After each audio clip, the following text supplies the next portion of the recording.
Absana pensi ama wache ama wo akwaba Adom TV so ana wo hwen oti enkan so e wo radio no so ana e asempa 94.7 FM.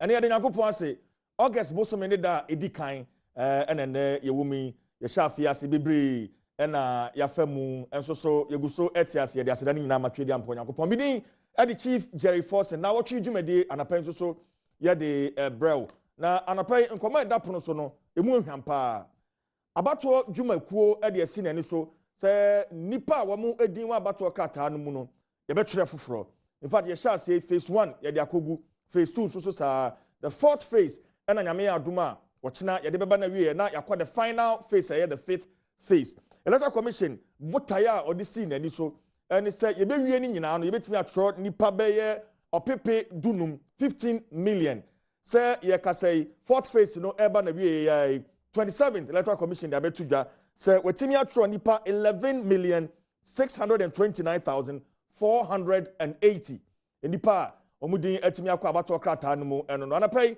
ye be hwe towards a free and fair election. A look at ongoing registration and related matters.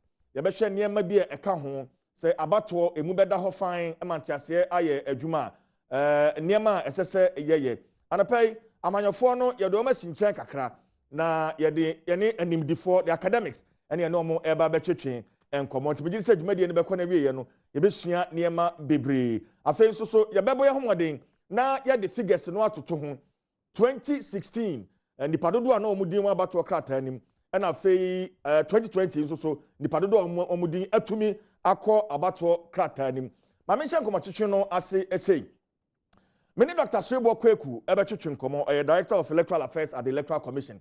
Many no Ebeshem Komo Twitwin ase na yahwese na abato no akoso fa. Dok wote menka me wakwaba. Na me jozo. Dok hode. Obode adaw ma me ho ye pa na wo so e. Yegusu nkakra. Ma mindi kan bo ma baso so far so good. Em say dwuma no na mugusu a moye. Phase 1 to 4 voters registration no ekosen dok. Is a chum phase 5. What say? Is a chum phase 5.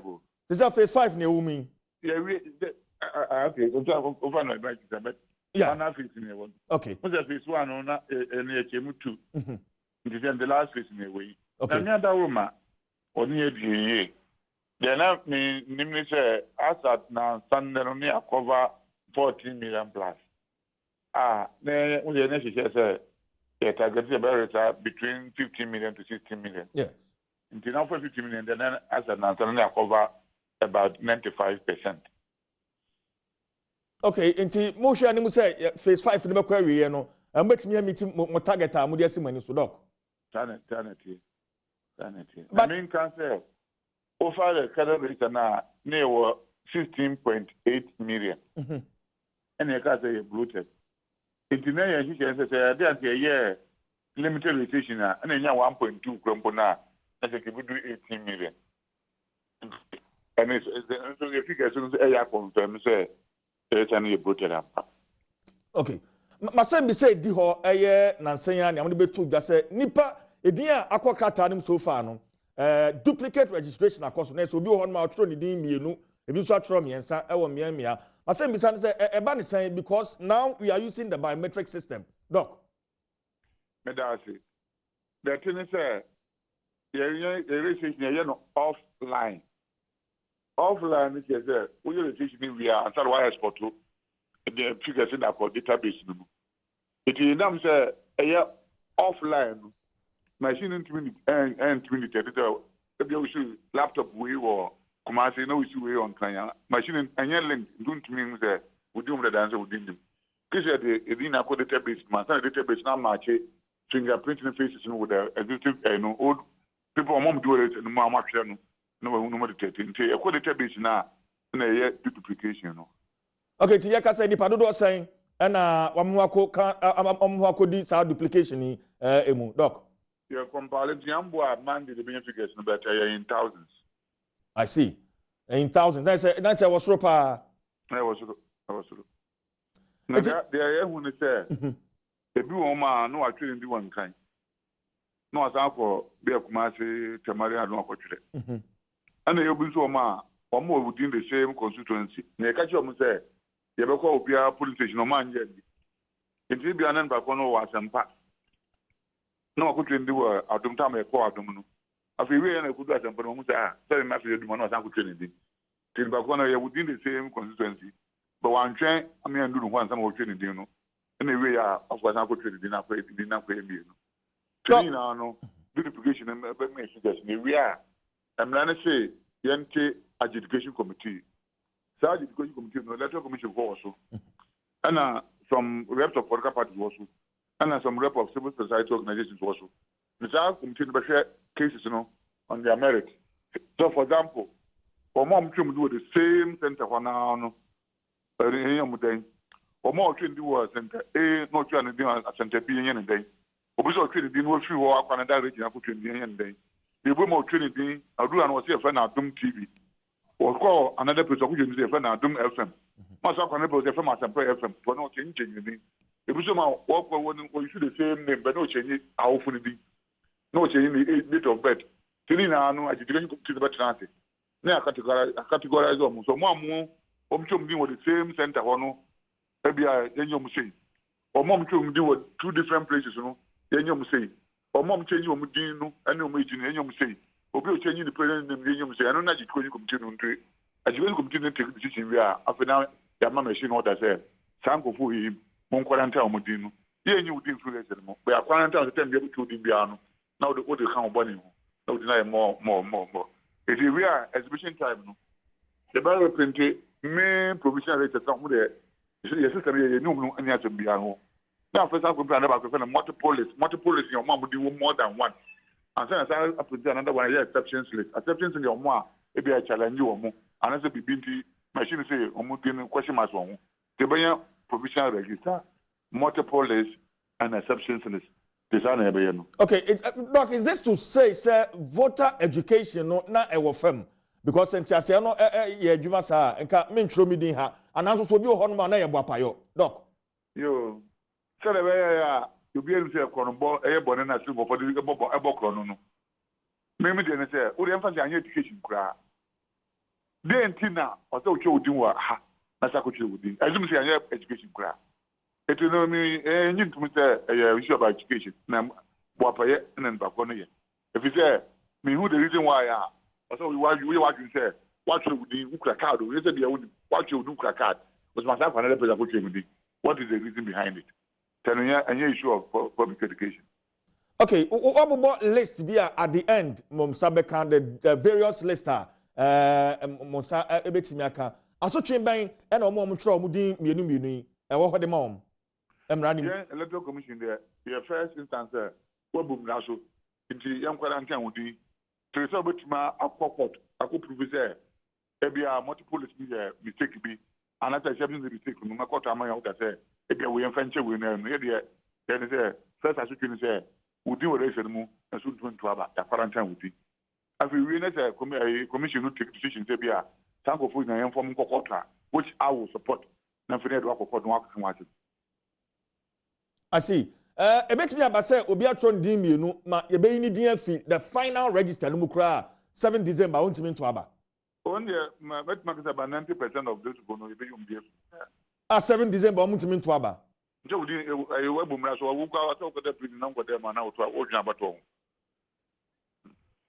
I see. Doc, my main fancy have for now, not fair tree about Honomo and Wabetuchon Comobia, that's CP. Doc. Dr. Sribo Kweku, Director of Electoral Affairs at the Electoral Commission, on a meneno train commander. And he said, no, what control dim you do? And commanding about Bedahono, ya can't see Subu and control dim wa, then some control dim wa. Bia, now they would be among your phone watchy, and on mobile sale, and now Mukasa train, Nabram House also bra betre, as to train Wahono, and Dr. Sribo Kweku, or they are to done. I remember studio. Now, Dr. Chris and Pedu. Political Science Department, Pentecost University. Dr. Tanasi, you share him say Dr. Kwame Ansa Asante.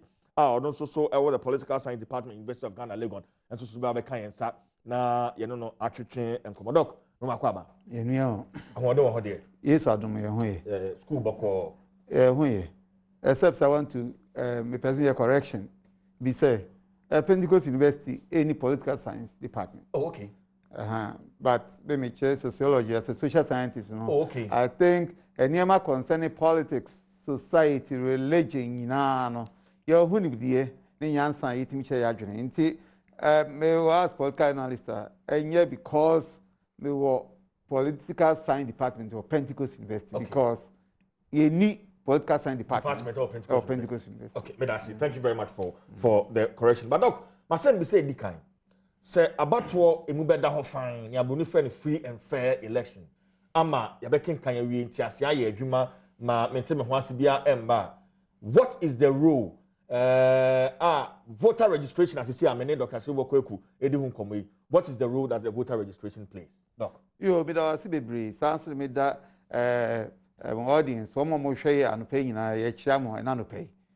Me say nkomo a ye di nkomo a ehu hia papa because ye ka o man bia sumdwie o man bia kanko o man bia nkoso a emu fa kase ni nyina gina elections and elections so answer na be ka elections ho asem no say ya ntro din a elections entimi emaso na ye kan din ntro so a no kredie ni perepere ye ama edin ntro no so ho a eno so etimi emma foundation the confusion and kasa eba elections na ekoba ne sa so a ne kire say enu de basa ye eni ntokwa ye ti bebre wa ma bebre so no eno ena de beba enti edin tro no ye the foundation anasa ahyase ade ya ss obi bia eni eba ho na eno ye kan sa ni kire say okwan bia electoral commission no be faso because topic ne say towards a peaceful election na be dey peaceful election abaso emra edintro no yantro ni yi anase nipa wo mo nka ho etro mudin anase nipa wo mo qualify ye say eso ntro mudin etro mudin anase bi nipa bi a ye feel say wo mo nye Ghana for citizens so mchomdin komo amkwan amotimi atwero entino na say peri ye bia no kredie biara say yehwe ma edinkyiro no ekoso ma obia kuma to ne yemu say eye pa na se ne a ya twero yi mani so na majetum say eno ni edin a yetimi di ko election ma obi agitum ansan yetimi adwen a peaceful election because it in Toronto the basis of elections any amanual adiye nyina enuntin me feel say the electoral commission so critical so important as far as say or minor enya batwo nko akra o man no kanko o man yedie o man no puntu concern enti for me very critical. Okay, doc na me yen hwehwemu kakra components of a free and fair election na owa ha bia betimi aboyen election security say ahobanbo a betimi aye adwuma na fe election management na fe voter education na sisi a mene Dr. Silva Kweku eka ho asemi ansa na voter registration na nkata sisi a yeguso no mepese be fa na mako na fe ya hwe modern a yabo e wo saa component yi ho ya sha free voter education na mene Dr. Silva Kweku edi hu nkomo no o hwe ne akoso and even with the duplication of names as sisi a ye ka ho asemi ya education no so say ekoso yi ananso se na bibisa Dr. Kweku yi Boapayo and the binum ball mutim pose, metri midin ha, and we are masako tre midin ha. You me that say, education, electoral commission, airborne home modern dear, but let me first think I say, more because Osha say cry education costs more than ansana yebeshe edinchono ase.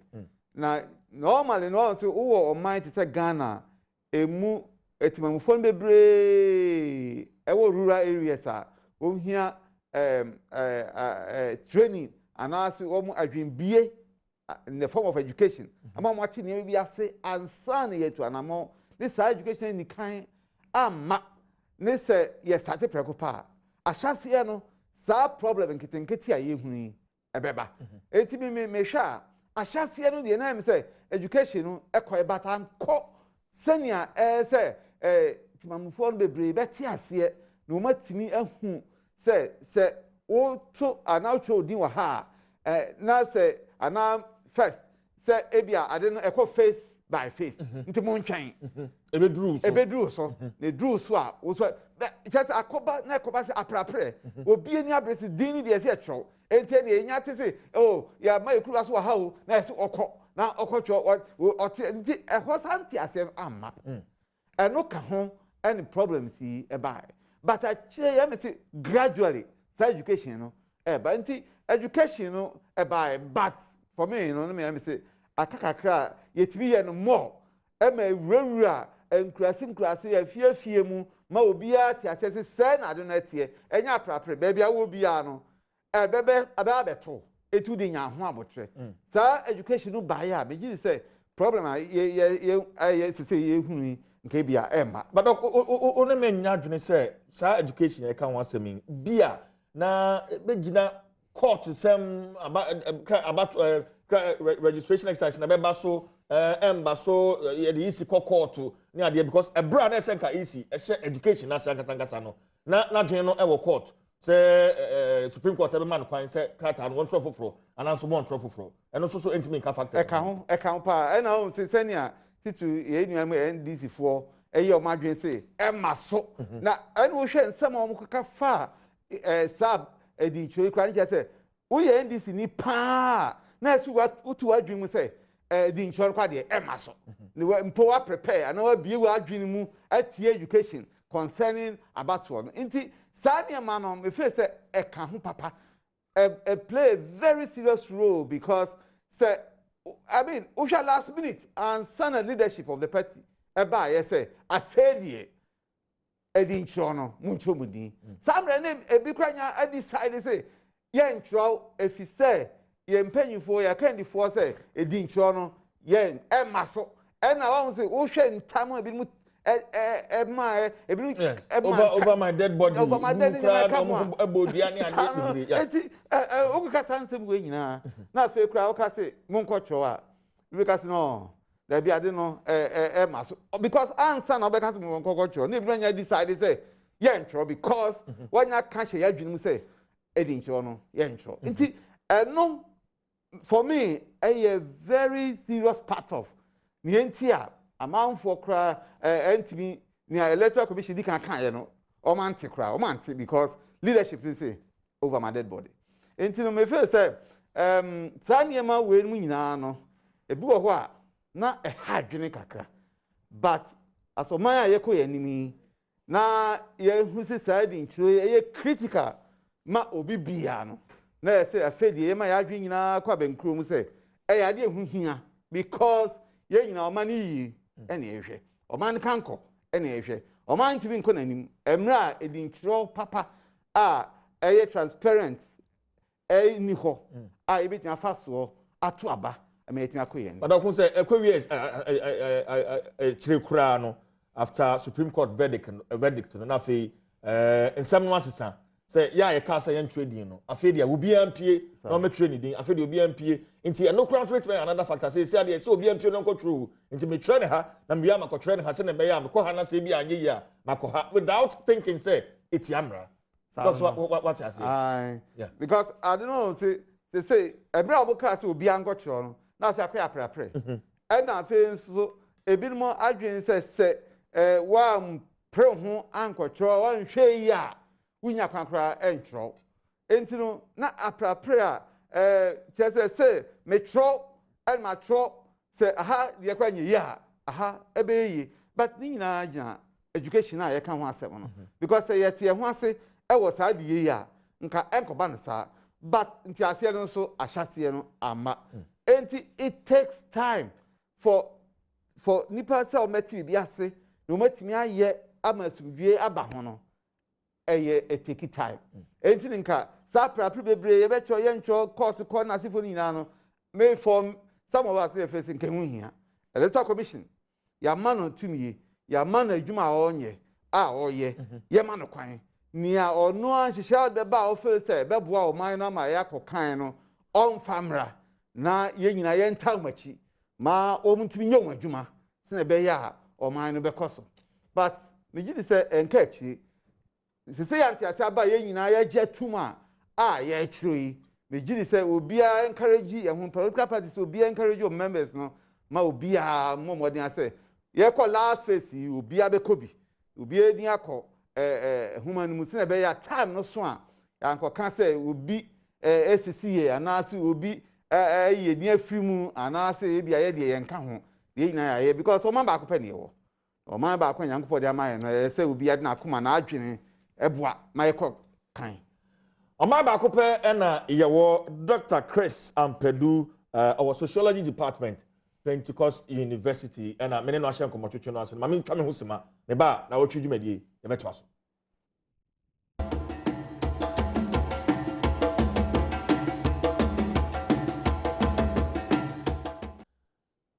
Ama kwa babio na wotwe dwumadie na yeguso a ye de brel san so o hwe Adom TV o tie enka so asempa 94.7 FM mene Dr. Chris Ampedu our Pentecost University or ye social scientist and I'm no twetwe enkomodok me wakwa babio em say ye bekoye nim tentem na fe yahwe figures a sisi a aba betoja as we speak na fe ye de atoto 2016 say na figure because we say one of the reasons in here Electoral Commission per se or better about to cut for and it's register no bro focus mo say bloated na say nipa wo ewu no edoso dodo inti e be share 2016 na fe ye de atoto as we speak figures region by region you have regional breakdown no and so me per se be share here free the Volta region very very controversial region of course and he say you share Volta regional in the Electoral Commission of Ghana 2020 voters registration statistics as we speak the padodo ya register in the Volta region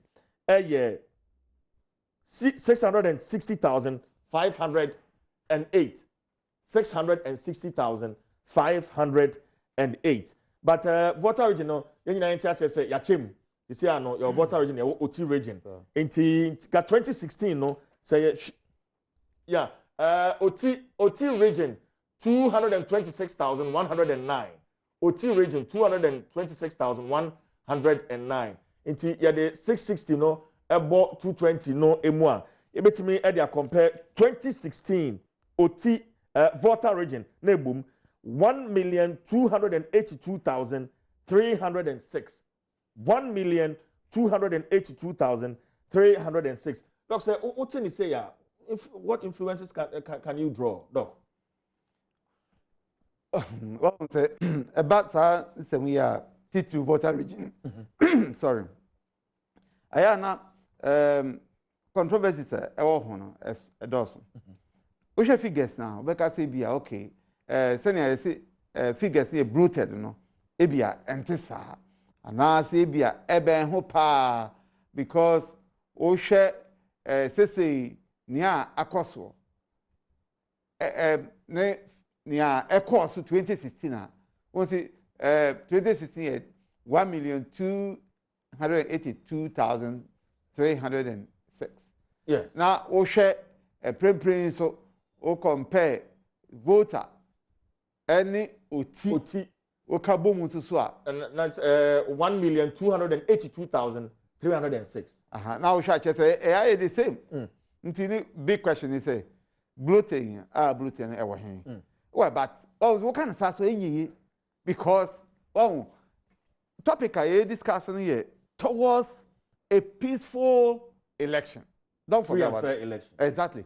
So until say say bia look at the figures at it is, you know, ebia na enye no crese na voter figures in bloated. But then there are a lot of controversy, lot of questions about figures, you know. Ako Supreme Court krada parties ni bi wo ha yenyi ntumu enti say figures ni sao ebru sao enu sao the most credible thing to do ni say yen sancho din no to confirm say etisa ana say entisa. But doc, o share figures no difference no it's about 200,000 even though you read there. This figure can overturn an election results. Very important. Yeah. Very significant so because the election be a one about 50,000 per necessary anima. So unti near bo a na chinyeji wo ho but a chinyeji no nyina mu no the only way to move settle no say being sure control na confirm na ya da Nyankopon ase and confirm so a na enya credible one afa de nyina ye beji atumu na bia ya nka ya anya ne sa na ya dwe so ade no enye bloated. Meanwhile for a long time whether the register be bloated or not have been contested for a long time. But doc, my same bisan say, what do you think accounts for this? Ko say nipa na ama me register ana so truly voters register no I bloated because we are looking at over 200,000 registrants. Doc. Now we share the Nnawotwe Yi Dr. Sribo kan na or can say nia ekoso no di adanse say ampa na register na bloated. Nia or can say we tie ni ya. Or say nia ekoso no che say ampa ni register no bloated. Now what accounts for that? Very difficult to answer because even political parties will be on reasons until our office where bloated and you're bloated. But at the same time, we share the feel say vigilance will mukakra. Vigilance. I see. Will mukakra because what we say as compared to previous registration. Who say this time around, political parties will be any abre. I say whether your stronghold and your stronghold, we must ensure say the right thing, the right people. Actually, and ama vigilance be abba will be alert.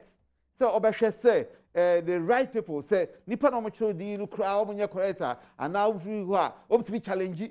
Now we share ni brea abamu ni brea abamu pa obi ani abre supervise ensure say the right people actually for me is very important for the progress of Ghana.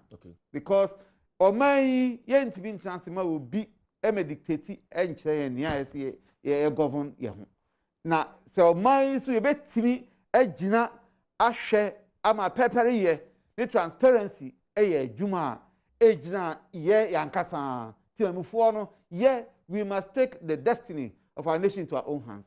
Now, I know cry for me is so important than say ye be jai ama political parties for no because aya na ye jama omunko na akwese say amanyo adiye no eye political parties nko na ese omohwe enti me hwa we no involvement nipa involvement mamufo involvement political parties involvement aye very akosoro kakra na eno eka ho enti bi gidi say figures no ebedi adanse sampa bloated obabi nso brase ma men ko mizum no so na mene Dr. Benjamin Ochre Ankra our Pentecost University mene no entwetwe komo san komo ya ye twetwe ya Central University Central University doc what me come makwa ba ya minia I won ho de doc nyame adom doc wadaroma one figures electoral commission they atu just so far the padodo a yetimi atre womudin but wahu na me follow but em say the very last one the by there me hu ye okay entino anapa ya ne Dr. Sribo Kweku etwetwe enkomo no o kire say as we speak nipa by 14 million and wometimi atre womudin as we get into the final phase of the registration. Mamema voter region there, for instance. Yeah, the voter region, any OT region, boom, voter region as we speak, 660,508. And yetimi atro of voter region. OT region, 226,109. 226,109. OT region. Now yeah they compare 2016 voters registration no Volta region 1,282,306. So what the figures see what the total one from 2016 to 2020 Eswate I believe by about 200,000 or over 200,000 and the person ebisa nia ususu say amana koba say doc yo midase nia me hunu ni say first of all yentro nwie yeguso etro enti say within the next 1 week no edina yetro no enipa ni bi beba beka ho na je say yentro nwie na yetumi asi saa yenya saa susudua ni say susuampa yetro di ni wie no eswate ba 200,000. That's the first yetro di ni wie. The second thing is say on say nipa nkasa ebe din so benya nipa dodo na etefa kon for over 5-year period ebi nsi da ebi mu awie school ana omote voter region omanya duma aye ewo other places ebi more to 2 kwan either within or even to outside of the shores of Ghana. Enti se nipa ni bi afri ho na wa bank no so obetro ni di won kran ebetimi have 13 numbers no ewo ho. There are a lot of dynamics. Sabi nipa no kura ebi so ewu ebi mo atwa na nanu bo asie do. Enti there can be a lot of factors in here ama voter region oti region numbers no aba from until say about research no anything that we say will only be speculative. Obi betumi asusu but ebia na ne awodwe no enye saa na ewo on the ground. Okay, but doc, Oka say ebia na within the period ebi mo are migrated from voter region to other parts of the country. In the same way, ebi no so are migrated from other parts of the country at the voter region. Entime banisa, doc. And also betia banisa. Etada bia minia sa wo hwe ni yie pa enkura dipa dodo epre ana won be pese on be kwa akotena so no pi wo ho ana na ejina aduma ene niema ekoso wo ho nti wo hwe ba bi ti say Greater Accra region ana wo hwe Ashanti region na say Anglo God Ashanti na enkan no ne yatum sesi aye bie nti enipa pi ebe pese on be kwa akoye aduma wo ho. Until people are moving towards where they can get jobs. Now, men can go be huffing. Sabi, say, you do any voter region. You do any OT region. Now, say, any panel or to one pound where we are school now compared to Maya. The number of people are about 2 apatra voter region. I have far less than a number of people are on the free voter region. Across other places, sir, or more compared to man. Until the tendency said, numbers no voter region, any OT region ever back from no high. Enti no se metwase ya doc yentimi en conclude se na Electoral Commission can say the register is bloated no eno na sisi aba abeda di announce so wadwene mu no ebia this time around we have been very vigilant ama ye ni ada ho o share soldier e de o call borders no so ne ade ade e ho nsem no ebe ye deja eno so ebetimi contribute to ana doc oh eno so betimi contributory factor say oman mu makase nyema ni pi wo ha ye ka no sebe mpanyfo wani mu ye ka no wa se ansa na ye benya susudua se ampa enipa ni bi na on betro mu di na Africa de nyema we so enya de a eye new eya de a ye hu anya ye kura ye share di ntwere ase enipa ni bi o ha ya che won a omunya Ghana for this week kura immigration for ati enipa ni bi a omaba be registration ni bi amukra ID cards and so no munya Ghana for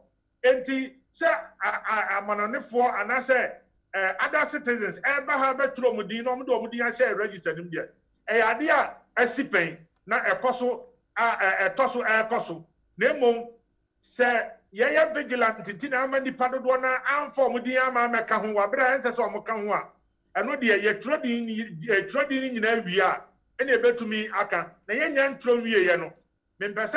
We don't want to jump the gun. Say, oh, a son say, yeah, near border, I'm a nipa be or moon free or my metro mudi. I know there is a factor because Anya ye cry a tea and nipanibi. Ye nimse or munya Ghana for. It is one pass a yan to bother anymore. And Kadipa do a person on metro mudi or Ghana registered him. And Kabado swans in Sa Anna. Ye trod in we are that we can look at the real figures. They are compared as against 2016. But one factor, there are a lot of factors that contribute to the reduction in the number of voters in voter region. Okay. Doc, another region I'm better share quickly. The Ashanti region, every voter region, new region, Ashanti region. Ashanti region currently, as we speak, in the new voters register, Nipa Omo Edi Etimiako Kratanim, 2,089,923. 2,089,923. 2016 register no na Nipa Omo Omudi Wom 287 2.872 million 619. Now say a difference no ye be 782,669. Doc, even though you but this is huge difference. Nti Ashanti regional numbers no akosoro 70 year. No, Eswati. Yes. Nti na make say yantwen moma nwie ni aka say ebia wait I have already made I don't want to sound repetitive. There are a lot of factors. Anya ye kura me mabusuafo miensa na omote Kumasi. Sesi am no ka say omote Accra ha. So enti ye nipa die there could be a lot of factors about nipa ni bi free baby omote. I have already mentioned say economic factor one. Sesi sabi corona iba ye ahokyere ne ade aba obi oho Kumasi anoti Ashanti baby a eho so na ahokyere nti ohwe no ontumi a cost of living here higher. Obeka say na mame nkomi krom ana me nkomi akurase wabra ho na bia menya enubaye bi a betumi ade aba me ho bra me hyeda ehia sika kese bia enti enipa ni bi nso let's say it as it is enipa ni bi nso beka say abufuo bia be se omomunti ene edi no omo ntro kra omo ntro enti nienti ama omo ntro obi o ha beka say onya adade again no because yen throw ye aka 1 full week no we cannot conclude ebia na what ye dey animi numbers ni betumi akọ do what we are expecting and our numbers no ebe form but generally no ohia obehu say numbers na perform in terms of registration but that notwithstanding you also reconcile so far yenya obi abeka say oni national ID card and only passport and sent to want to me and Tronidi. That was the fear of many. Nti se sia ekoswa edipadi pie to mitro omudino. Nientia ema yenya numbers na ewo registered him dada no. Ye throw we are, then we can look at a proper investigation to determine why the numbers are falling. Okay, but Doc, so how should figures any deficits, differences are so far? Should we suspect or expect voter apathy moving into the main election? Doc? Yes, possible. Possible, sir. Voter apathy there. Your wife is until meant to minka. Nemo means to mean abusian phobia, meaning namphobia, Macase, Sabi, Mekra, Menko Trabano. Nti possible, a bit yes. Okay, it's for South Warno, advice be our politicians because there are people who haven't made up their mind as we speak. How should they work around this group of people? So before 7 December, no, they can bring them on board. Now, figures a bit to me, even after the registration. Doc. You near a best being crying, say, Uncle to Aba, and they say, Obaka, Sama, a ton assume, Asama, Sabi, Yansan wom, I better be assume, no man assurance, say, Oko to Abama Mia, saying a baba, or mine be ye also umpunto, our Reno, a baba welcome. Yenya tem the dear. Sorry. Yenya tem the dear Nipani P, Ubedu baby, or can I send Cassan P, and ne Cassa Hontinia, they do baby, I know Biaca say, you have a 2 about Miako Didi and what them there, and you make us said, Abanamin to Biokra. It's a young Cassa ye. And then let us go to the people who actually need our vote. Yanko on chain, Yano on Kata. NCC, and your Majuma ye. Yama on my money na Enya who toswase, Sabisa make to obey, Obi and Fabian Bomi trim. Make to obey, Bibi, Bonnie be and Kotomi, our council. Now ye throw the impo, that's a ye to me, Bobby, your money would ya, Yakotuaba, and the ehubi ebe se nipa ni ma ebe du baabi ni obeka ne se ene ma mentra me fie sebe ne ebe yi ni bia kokoba dedeba ye nyina ye krobofo. Doc, in the final week, final phase of registration here at Ekoswe, ebi awori on sanka message ni bi, but various political parties send SMS bulk message urging Ghanaians to go out and register. Could this be as a result? Say, Omo who say figures no eswati. Among for person babetro mu din per figures say I no didi hu komo yi. Doc. Sir, political parties ni yes sir. Me bo ma ba so pa. Sir, you say democracy no a shared responsibility. It is someone kasa transia hu say nipa do atro mu din no eswati.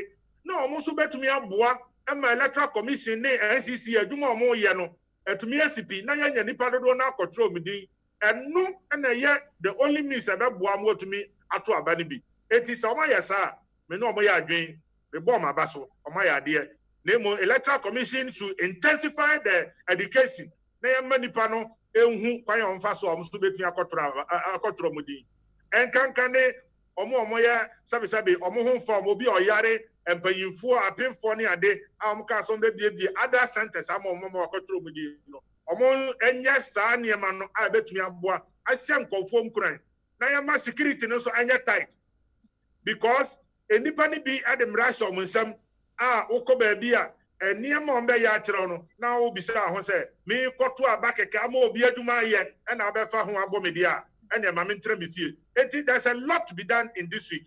Public education has to be intensified. The security agencies must be up.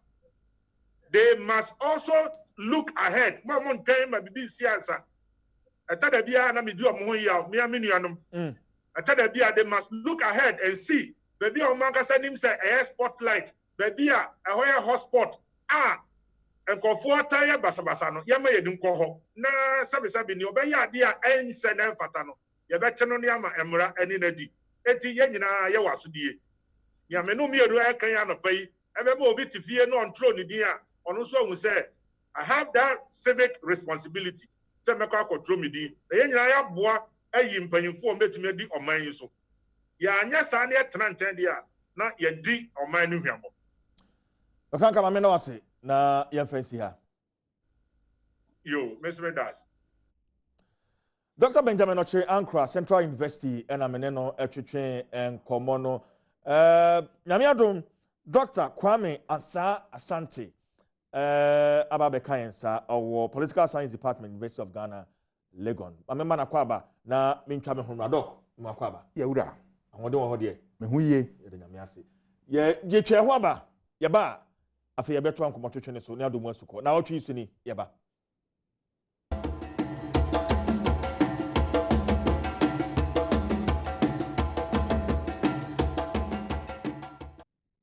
Yama kwa baby Nnawotwe Yi dwumadi live on Adom TV Asempa 94.7 FM bidin the Chief Jerry Forson senia me di kan tu jansa na ye twa ye ho no Dr. Kwame Asa Asante Political Science Department University of Ghana Legon obeka ho nyame encha de sanso na Dr. Chris Ampedu oye social scientist Pentecost University ono de me no ahye nkomotwetwe no asededa we ye nim before me no a anapa ye ba behwe figures no basically na fe yahwe other related issues are efa abatwo dintre hu and then moving into the election proper ankasa come 7th December into them 24 message obi anfa ni figures no na fe yemfa entoto ho but your main focus me pese e behwe 4 regions Volta region no yahwe that yahwe Ashanti region Greater Accra region and afi Central region yen share to say these 2 regions no swing regions are itime dane but mensa so enko figures no mu bio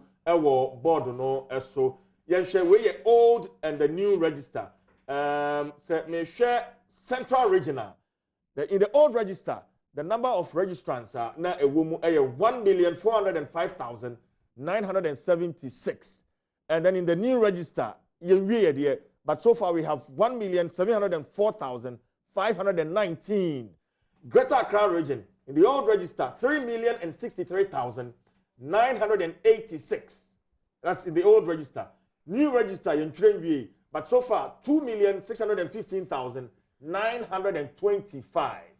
Volta region and Oti region yaka boom in the old register 1,282,306 and currently in the current register Volta and Oti and yaka boom no yinya okay 880,000.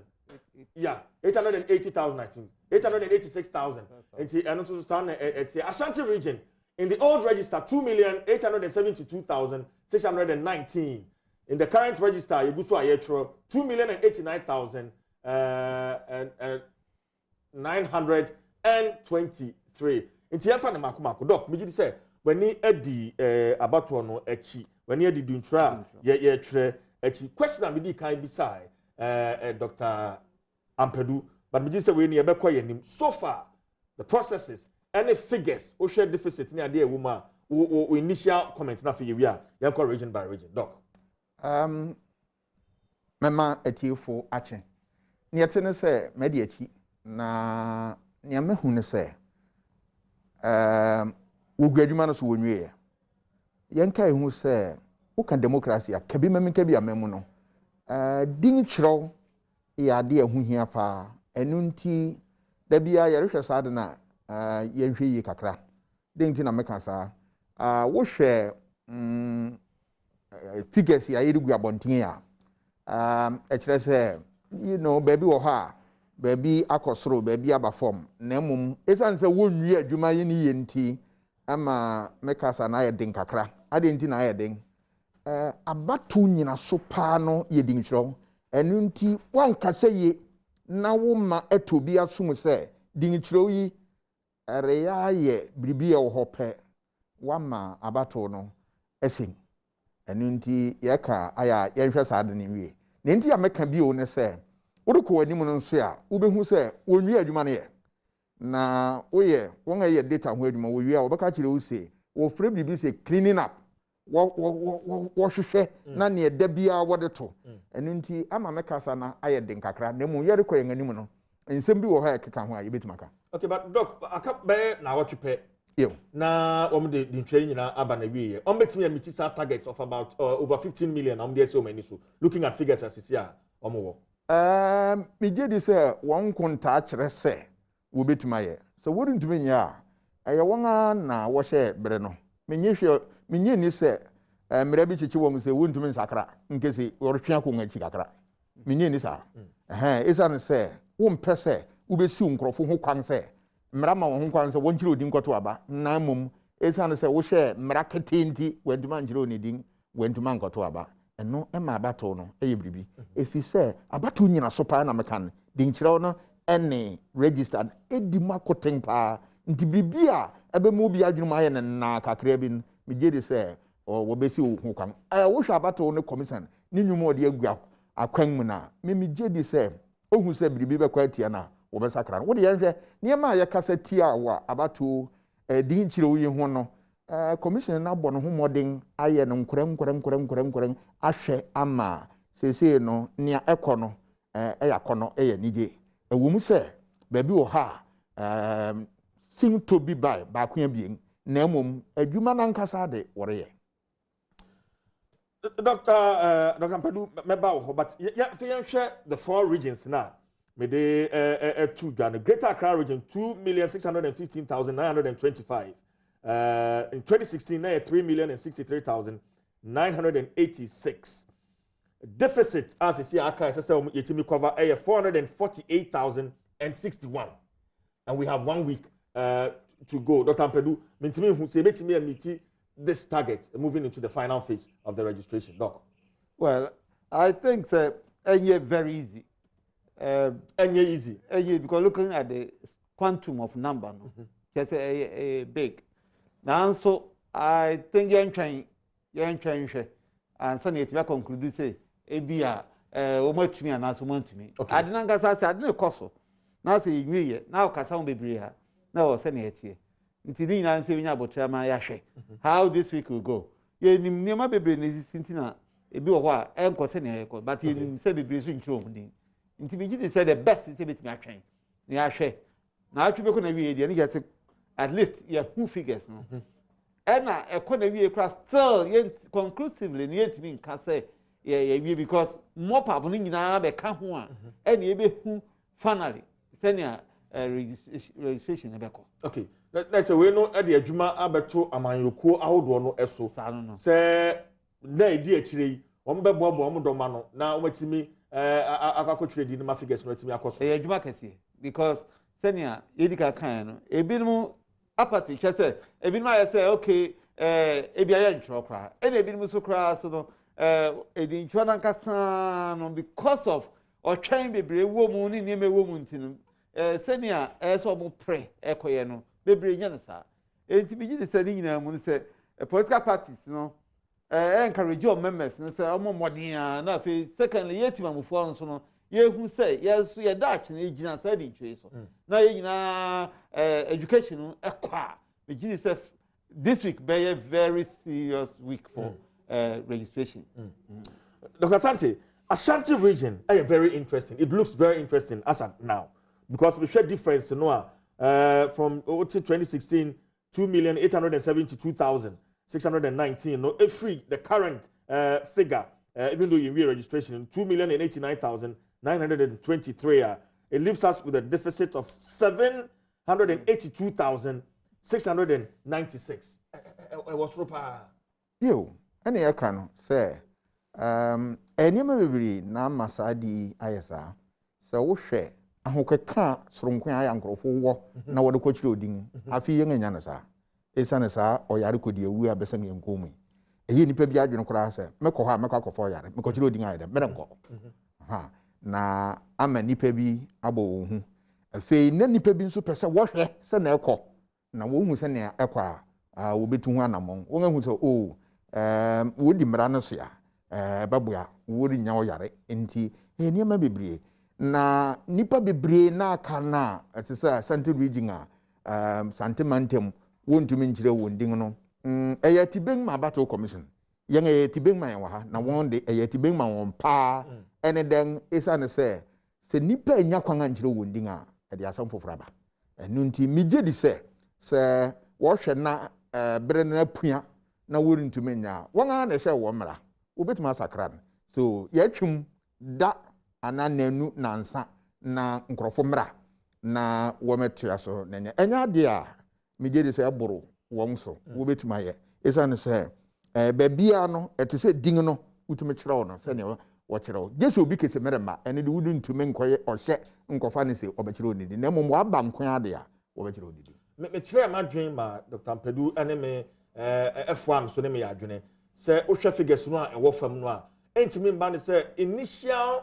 court ne suit a ya de pempem electoral commission ma yoko no bi for instance NDC there abato no over dead body anya de ebepene ma na baso ye ntwere enti members bi wo honoma members of NDC no go oh you say ntwere voter registration embaso enti anya de ama akotwere even now even though they are calling their members to go out and vote but the initial lawsuit ya de pempem electoral commission and also betimi eye factor doc ewo mu de nani ahoden adentia wa hu se na nsam no kopue wo Supreme Court no na eye ne kwannen esa ne se democracy no nea ejina so ba akoye mra wonti biribi ase a enya ba na odi bobi enya otuo na mum ukọ court na wakọ kan wasem na mpanimfu betie obetie waso pam na wode ayadwuma na yenka hu se court na asem da bia meka ya de ahoro abiesa nea edikan eye mra nea tusu abien eye ohye nea tusu abiesa esan so ye nokware enu nti se wode asem kọ na court no kasa wi a won awie migye se court no kasa wo ho no obiara na saabren aye wadwene se o esa na court a wode konti mere nkwachire omidin na aye basa no court no kasa no ada ho ama yehu se court na asem na ye nokware court na asem ye mra esan ye ohye nti se wo pese okwachire odin a saabren no court na ma da di se ka ho kọ na kwachire ade bi ani ho nti obi a ompese okọ ebia eye biribi foforo na mum ni awo kan no nso miri nyi mfim kra obi wo ha court sebuni nti kra mere nko na mum won ne de wudi ntuma nka won bebre se wo dose efize Ghana ni bia wadu ne mra kwan so wadu bra no set so chire onidin woman ho kwan a obekwa ko chire onidin okay okay what right yeah fi share the two swing regions Greater Accra region and Central region. Na yen share figures, the deficit. Greater Accra region, for instance, 2016, 3,063,986. And then currently, even though you weigh 2,615,925, which leaves us with a deficit of 448,061. We're a swing region. And we are in the final phase of the registration, even though but 448,061 with few days target to know meeting because 400 it's quite huge. And the can say a dozen. Nti Abato Commission say Oshe near Wenim, no de to near Etchamun Nase near Akakosu Yinano or Peso de Bayer Juma. Mijedi say et say Ochum Brinum na Omobia better. Nti Sahona de May Ming to if you say Abato Commission Ebablan say Uhu say Niperin to Minjro wounding Obama Hukam. Sadi ne da wonga yebida.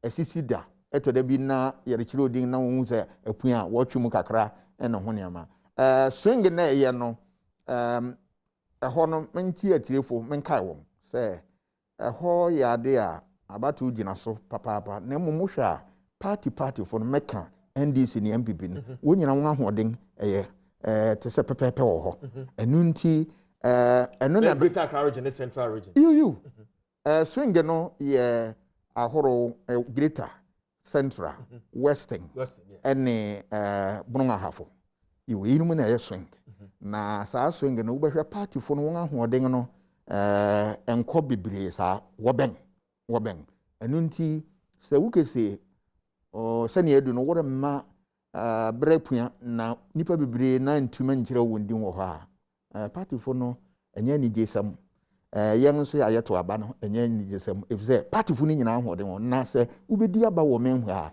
sa nkonta no swing ho nkonta ene wo stronghold nkonta no nema nkunimba yo nti Mijeri Abato Commission wo behwe na nea etese wode to bia no wonga wode ato na nema ayefefefe efze so binya na obo na adwene mu po kakra bi se wonga mam ho kwan wa ha ye kan aba no ere nye papa ni nsunsuanso nye nti minye ni se Abato Commission ode yamba ko ho. Okay, na se Abato Commission o adwuma ye in the final phase o share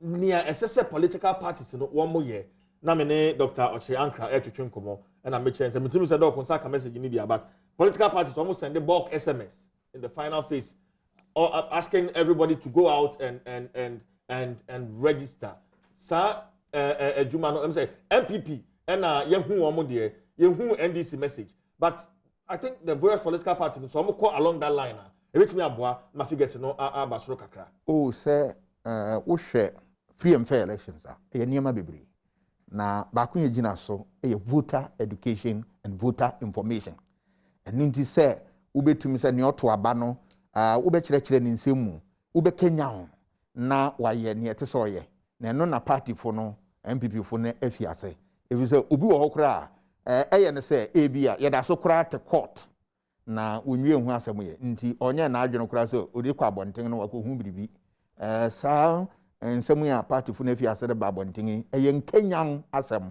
enu nti ebehye ni bi nkuran you afedi wo si yanko ne yanko kiro yin me wo kura na minimo me de anka me rekoma afum na wo na me kɔ no makɔ akɔkyerɛ wo afi niema bi a ete se pa omanma wo hu no party fo kyerɛ wo voter education no meka nkyerɛkyerɛ mu no enye Abato Commission kwan na ɔyɛ omanma nso yɛ party fo yɛ ankora ku nso yɛ ni nyina na se yebenya information a eye na ye papa na wo de ama won eto aba no na abua won na won atuma ye nti won afiase ne kwanane. But doc, interesting trend be as here me share na ha say ye share for instance in the northern region a perceived stronghold for of the NDC, the three northern regions combined. Me share difference in one 358,639. Volta region we share difference in one 395,689. That's the difference as we speak. And then not your share Ashanti region which is a stronghold of the MPP. 782,696. For instance, a bit me share. Eastern region, 521,209.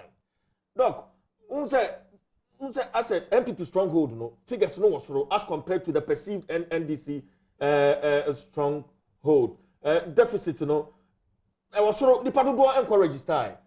Only say no to crack on MPP for almost any sabok SMS here. For the figures here, I'm there today. Oh, a bit to me say a B. A bit to near one say who's about no a strategy. A yakanga horo and now what na there be no unconta edikan nese osha stronghold. A one more than war. Intinia or can be at a order faso na wasadi at a way. If you are what babesha swing na near wobbing some webby gelfin in some. Yo. Na woka sa nkunta e bi ma stronghold and a swing boma and na ma nkunim. Okay. Enunti party for no won afiase hu sa am stronghold e ho na ma hoden wo eno na nipa nkọ hoye men Kenya won no wonko na kwam. Wo hwe baabi a baabi oni ahoden wo ho no kora no etese otumi kọ no kọ sa obribi begu na de so. Enunti sa ne mani nyina wo ye eno na ma hu sa ne mani enye se bribi na abo wo hu na ye won kunta nanen you if you say wo stronghold wo me fi unsa we swing ho no nso we nya bribi kakra sa wegu ado so wo hwa na akufu ado we ni aban ba 1 million vote na wo hwe abato ni etwa mu ene figures na MPP nya na utumi saw Asante region nkwa no wo saw figures wo hopa de ya won ade nti so wo mu se hokọ foma obema so nti memi se meti ase. Okay, look ampadu ma menje won so adwenche on analysis figures ya me de tu ja sisi any senior ohun mfoni no efa doc. Yo, me da se bebre. I'm so want to difference for me comes at the background of suspicion. They say register the previous one bloated. Now, I will say bloated again. Especially MPP for the Omar Jane, they say register near bloated. Now, how bloated I want the me say through side registration. Any okay. It for me or crime so no in terms of the differences because side differences here ma senior Dr. Kweku Ekanya was it through this registration I'm almost who say I am register no bloated. It means that if we are even going by Ashanti region, the current figures is say the area registration. I don't know. Then it means that something wasn't right. Over 700,000. 80 for me.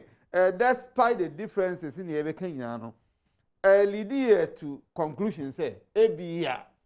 Me nka say no crow. ABA senior amount for can say the Electoral Commission kasa so SCN. I am passe previous register no bloated because the side difference here ma and any just say na ABA register no credible. Now I didn't say true be. Yeah true be because the dream say Electoral Commission kasa dream say the previous one was a problem. And for me let me say the difference no a bit show throughout to confirm what their fears confirm or otherwise. Exactly. For me let me say normal but at the same time again you introduce nti you ain't been conclude bibia until say you better this week be end na favor more pen take place and sana finally at me about final conclusion. Okay. Because on the bloated register, I don't know, say open share a little bit like you me hopa asam na mate won a wo ye register ho asam wo ye ho adwuma no won na aka kire ye ne woni akine na mimisa mumisa ye ho se sonia ye wi adachi bi ye ntumi nkese nia ye 2020 eno so I bloated ahwana me wo sa asam no if you say nia ye ka bloated register ye ka menye ho akine if say nia ekoso wo register no miminim won ete ho no wo ka kire ye na mebisa se so ye wi a ye nya register bloatu bi wana want to win mutu ni ndie ye hu bie wa ye nka den nkyere wo asɛm ni but na meba okay ma memra sɛnea ye keken wonwi adwuma ne ye ɛno nti wanhwe ya wapre wo ho aka kasa bia enye no kwan wori ye nyina no obi wo ha wo bewie no kora na wo behu sɛ nsonsona bɛda amfia nan register nim ene yi na mom wo behwe no na enye sɛ ablotu ana ekɔ soro moroso na ne etene sɛ ebi anipa kora nkɔkyerɛ wodi ne etene sɛ ebi wo ho kora na ne ba bi to sin wo ka sɛ nansen kora bato commission kora de beto abonten sɛ mfumsu bi aba wo baabi enu nti no wo wie a wo hwɛ mu no nga klini nga pepa wo de baabi ahye ni baabi wo nga challenge wo nga yesa nkunta ni nyina ansa na yedu nti okwan ne de yenya nu hoye yento yembuase nkakra na bato commission ni nyena adwuma wie na opropro bibia se no se eyi na mesi ni Paul eno ne ma afi yebetuma hwemu ye ne ehu se o kantete na wo ka se ekɔ soro no ekɔ so gboro so ana ye se yebetuma hu sa ne ma ni nyina ne nti ya meka se so ne se mempɛ sɛ yen a yekoto aba ne obi adwene se ne abato commission ne ma wo ye yi baabi akɔkyew ana se nsusu bi ne nkonta bi de kɔso wo baabi a enye na erehyem eba sa pɛ onipa adwena sɛ eba sa nso a oto abawie pɛ obi betuma kase mentie yase na nunti na register no ho asɛm no ɛyɛ asɛm a ɛho hia yeso ma ɛte sɛ wore yɛ ɔyarefo ho ade wo pɛ sɛ wo sane yare no mum na mum ɛte sɛ wo so no mu nkakra na ɛnyɛ yɛ nsɛm nti yɛhwɛ saa de ne ye na wo de abato commission nwie na adwuma na owie a ɛkasapa bia yɛ wɔ ho ne yɛbɛka. Doc, on bloating ya una o ka ho asemi. Me ma dwene mu dia ya me dwene ho a. The only time ebetimi aba say yentro krata afoforo because the current 2020 register Electoral are bloated. And he said the possible change in government because signals need them this way be that. So say nyame Adom na ye ba bidia document no ma ye afimi na ye be san so dia ba na fe ya sa krata afoforo. How do we avoid this? Say about from beba na waka say okay easy setup no kwa masesa no na afi yensan go throw cut out for because na trend 2020 no na from so e wo ho.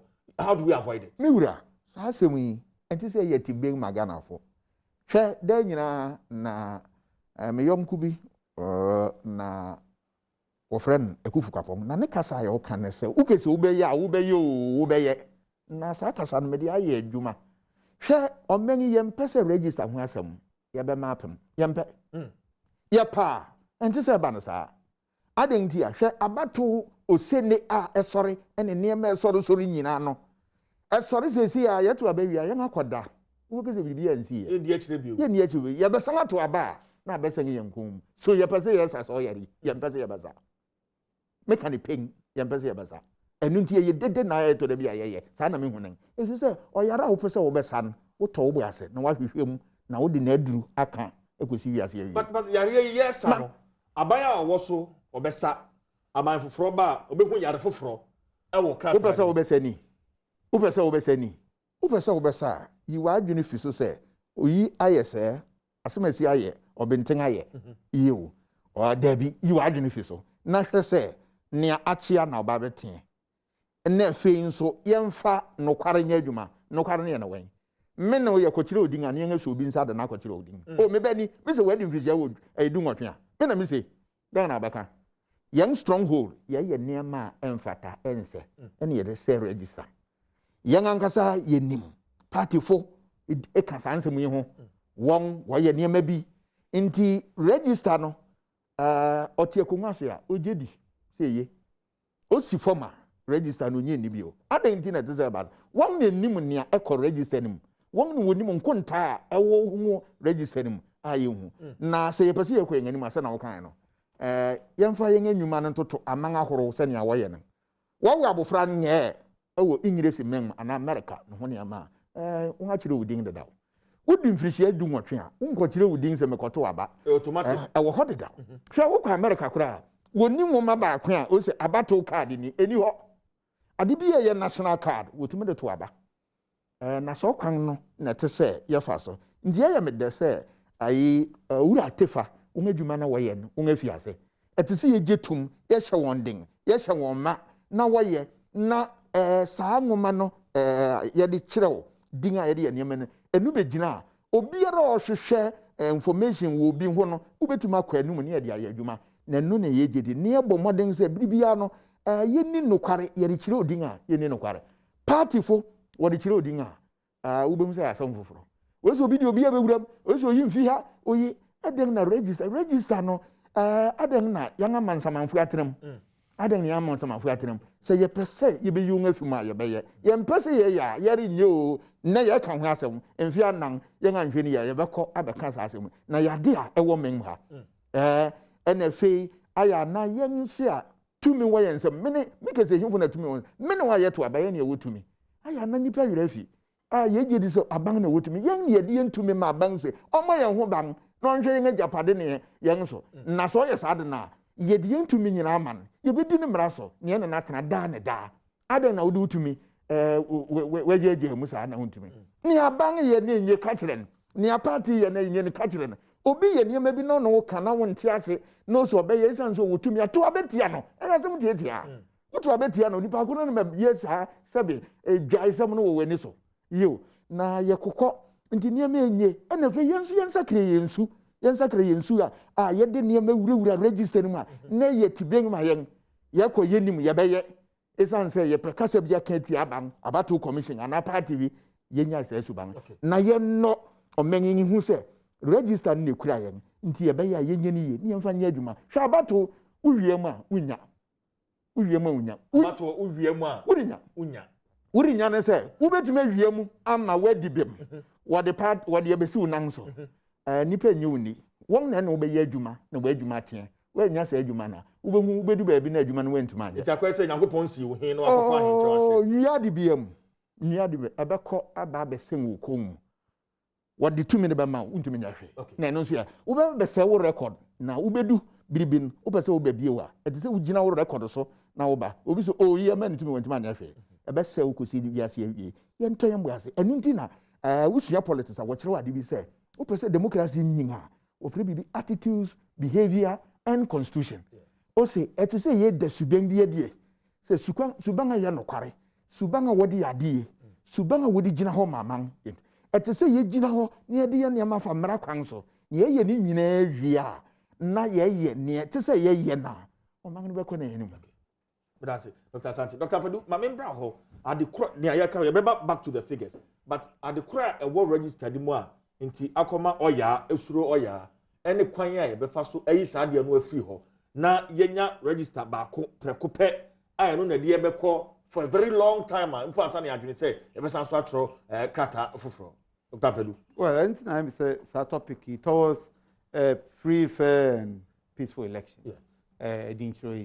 Because ekoba ne sen seni adok ekoba ne sen na ko hia se CSC register na me se mpembebre no ye ka edincho seni yina ye kan ya so important but nipa no timamufo na nkasa kra you how important edincho no seni hu hia eti na aya na ebi ma adwen se ye nyan ma political parties because wo na hia wo but who said Dr. Rezi very important point say ye beto abenti e ho asem na sori ye nya to abawie 2021 urema between 2021 to 2023 ye nti ho asem bio until 2023 no e ko 2024 no asana omasan apeja ade abama ya betena ho esi hu nkonya and so because I don't for say politics and I say governance no ye just ya to abadawi to we are just enwan no wo mo aba power no wo mo na di to me nyama wo mo say wo and govern of mine. Now, it is a general choir say, or can be a mefaso, no matter power, any hear me, and or can be a own, and none of the problems see about because Nipano and me or mine who, near against our may, as I say, ye not credible Nipa, one more or man who I jumpa, Akumapa, I'll bet to me, Edward Minor, I could drew Pempensua, ye queen. Power. Any here. Eti power no or kwan bi o befa so a obenya power no eno ni nipa adwene ho They say ekobane sa that's the most unfortunate part of politics aye wa ha. Eti nipa no enye adwen papa. Adwen ankasa what the papa wa no enye o. Just adwen nka normally open power the pa. Senior Dr. Che. Senior beya ye betimi enye nipa bi o madi enim ya de ho oden ne etumi ema wo. Senior beya ye be hye wase. No da hye mra na face so o de agovun ye. Ene de ne hu Africa. Onya power no da betra okon so. Onya power na o de be do so. Senior beya wumbom wo be mobo wo so hu na wa sori wo friend honorable. Wa ma no tumie ne wono mbom ne ho akohia wo a wo ma no power no kwa wo hia o wono a wo ma no power no ho akohia che wo a wo ma no power no eti amanyo sem they say even young people are this one or they say the shortcut how be fast yi or shortcut be fast to enya power anya tumie enya influence they say or be kwa political party bi muna afi so enya power. Now, the most unfortunate part of our governance, it's in the middle. Say, now the political parties for no man chum be ama because most radio stations, some come morning show ya, and yet NDC MPP no more can no more edidia term na and no na I may say host of podcast show no I am there. It's in particular, and I'm so impressed with Adom TV. Say, thank you. More year no film, yeah, very honest. Minds say near efa elections on efa edincho ho yefa ya adwene emra I appreciate you for that. Yeah, that's pa figures no e wa ha but doc wo ma ye no me ne Dr. Mpedu share enkomotwetwe bi ase me hwehwem kakra component of a free and fair election na share election security, election management, voter registration and home common etwetwin and I feel voter education and also so but me of the 4 components here amabobosi near be in the first instance just share election management and as you see aye ka kwa ye be fa so aye kwa ye nimu no ye be nya one credible register one mention say abofra no ukọ me bia bia aman bi so abofra no ye wo no ano ni din e wo data no mu deda into be 18 years no automatic na ni din akoda voter registration register no so but on security, election security, briefly, we can just discuss that so far, the training crown security system, and then I am sharing because the training pony, and with all the violence near the attitude, all around, then I expect it, then I bet me moving into 7 December election. Doc. Miura, I am say, Mwampe via Mabama Neura de account film. If you say, what can I say, Pa? Sama EBJ or many esiho. And then, we say, then na Emma about to be free, fair, and only again. I am a baby. And on our bossy, na Yarefana Marco, sending our pen, na young Ayamo. Security here, Wabatum. It's an said, bang bo. When ya wouldn't to me, na memfa et mention telephone, one I've been quite biso. Political science here can election about anything. You were unquantable so. You were pre-election phase. If in there, cause December 6, or first I bring say pre-election, and you need the animal, be the animal and to about. You were election phase. That's not what to abandon. And a post-election. And a post-election phase. Near maybe sir. Okay. Sir, I can't be saying it is a bribiano, say, Yerefasia, Yefaso Krom. Emphasema na bia wo enuma wo beye wo ho na wo de aboa ma battle no akọ security bangbo uhia wo pre-election ni animu ya uhia wo dana woto aban ye wie nso ya uhia nti bangbo uhia adenti na bangbo uhia esa ne se ya kenzi ne yakọ eni bi da sorry obia pese wo man so gina so no na oyei ono na ka na asem ono na nwa mani tumi no nya tumi a ode abedi oman no so enu nti saa de wuhia bangbo if ze du ba bi a na makra mpo no won butumefo na wakaseti a wo ho na etere bi kura ye ma na ho ne ma enu nti na bangbo fo ho wo na oman na ma wo ho kwan ze wo de etuo ma na ho ne ma be pata saa de man wodi ba bi na se wo kana wunti a wo beba wo ta so na wo kana wunti a wo de mako begu ani so make us mekwa enye se mekwa wo ngayam na mum wo betew wo de mra betew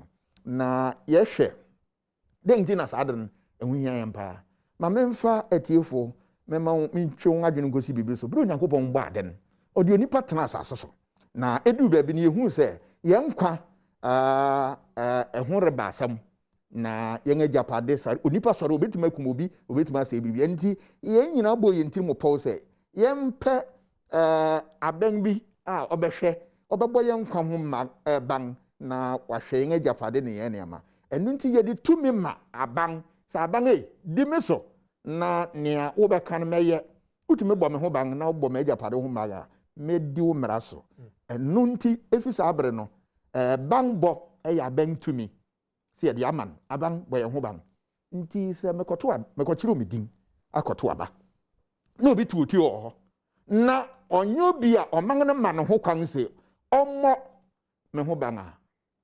wafom na unya yɛ saa de ne pɛ ne aba ne se me nso mekɔboa me ho de metu aba mente yakura me so even said the patrono echirim say my life was under threat enti na no tools etu no even though many security person or the sanchez mu no kra ba entaso mu o ne ameka ne se bangbɔ adwuma bia wɔ ne ɔyɛ bangbɔ ɔman no ne dwuma ba ko odi ne se ɔbɔ ne manfo ho ban na ɔyɛ saa de a ɔde police fu sojafo no de wɔn yɛ ɔmfa me na wɔnyɛ obiara a wo bɛfa so kwan you are usurping the powers of the state enye wo to me aban to me enti na wo behu so ɔman mu asuban bi wɔ ha nkrɔfo bufu kakra wo de maako police station dan asɛm ni wonya is harden woni say to me obi ani say to me enti se biribi na ɛkyerɛ wo so a wo behu police fo na ho ne ama america kasa ye general akyerɛkyerɛ ne emam na hwe woni to me nso sɛ wo bɛkɔ hɔ wo de aba kwakɔbɔ bi esa ne sɛ wa ya de bi a wo nti ase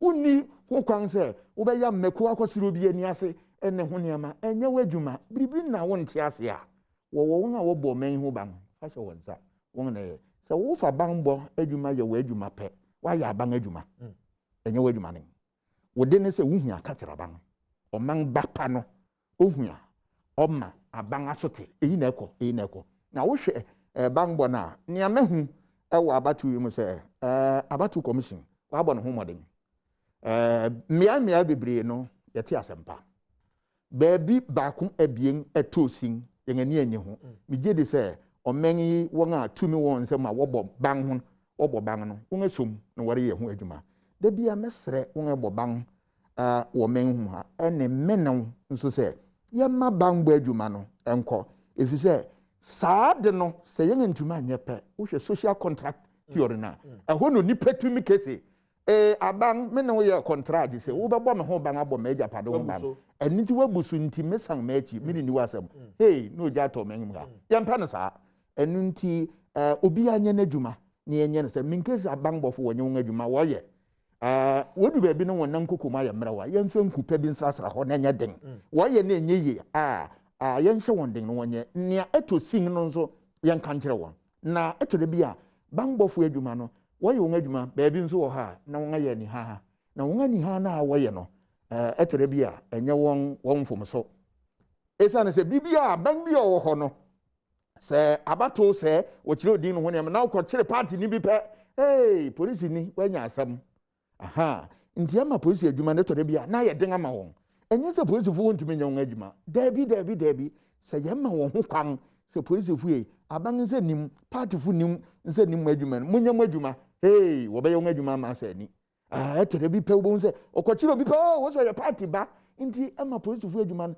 onim sɛ nkɔ n'anim ana ɔmra n'akyi na yɛn nso ne yɛbɛka kyerɛ wɔn ne sɛ ɛsane sɛ wɔsi wɔbɛyɛ sɛ adwuma no wonya akukuduru no wɔnyɛ doc already ntrane a yɛba polisifo so polisifo a munya adwuma yie yɛba yɛbɛyi mu nyina afi adwuma nim saa kɛsɛ ne nyina nyɛ dɛ ɛnyɛ dɛ wɔn fa nyɛ ɔman polisi hwɛ aban na meka mbise bangbɔ ɔhu sɛ mede yɛn metwe tiefua adwene kɔ akyi kyerɛ nea yɛyɛ a polisifo ne yɛn yɛbɛyɛ nhyehyɛe aban sɛ wobɛhwɛ m'agyapade so abɔ me ho ban na me nso madi mmara so ɛno nti sɛ polisi ne yɛ n'adwuma a mene wonni tumi bi asɛ wogye polisi ne adwuma Dr. Santi Dr. Mpadu ma membra on security say Dr. Santi my pre-election phase election phase na post-election phase adesuadeɛ bɛn na yɛbɛtumi afa free di ntwerɛ yi kura mu ne pockets of violence a yɛatetete ne ahomboa a ɛsɛ sɛ yɛyɛ yɛsua biribi afiri mu no ahomboa a ɛsɛ sɛ yɛyɛ yɛkɔ abatoɔ no ankasankasa emu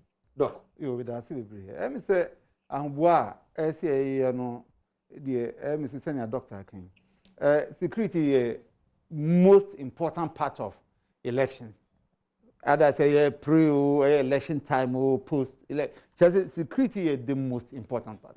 I don't think say your security be or nipa no entrust. I mean not just a problem. Now, what is because we share the history behind the security forces. The way they have been manipulated, they have been used. I will be called in your power. The way handle the various security networks.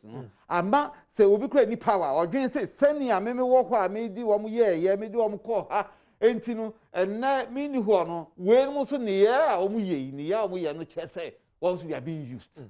Now it's so painful and so sad say ye be dream safa your security forces because o man bambo egina e wo musam.